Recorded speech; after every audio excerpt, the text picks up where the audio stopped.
I think in the aftermath of Obama's election, there was a big push in the media to identify this age as being a post-racial time. We want to say that with the election of a black man to the presidency, we're entering a post-racial era, or that we're entering a time period in which race is no longer a meaningful category of identity. We want to believe that all of the racial divisions that have lasted for centuries in the United States are suddenly healed.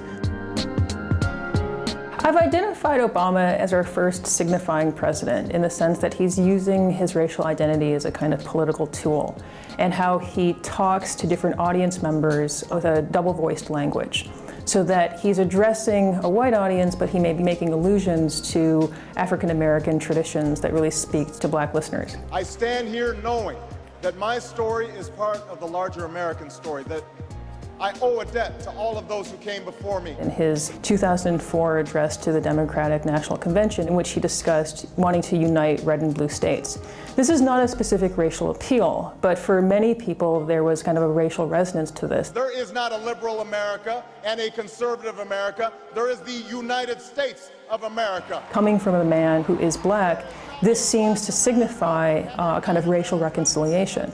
And so in this way, he's speaking about race without directly using the language of race. In many respects, Obama represents a new stage in African American politics because he does not identify himself exclusively as a black candidate. And so his identification with the African American community, while still strong, is really premised upon a broader base of voting support. There's a real discomfort to name race explicitly, even as race continues to be a prominent factor in how Americans relate to one another. We're seeing that as well in the Trayvon Martin case. His blackness is actually not the thing that's threatening, but instead the fact that he was wearing a hoodie, and the hoodie then becomes the mark of what is dangerous or what is threatening. And so we're using different kinds of terms to sublimate race, and in that way kind of deflect the dynamics of race that I think are still really critical in how we relate to one another. Obama doesn't signal a post-racial age, he only signals a new way of understanding how race is expressed by various Americans.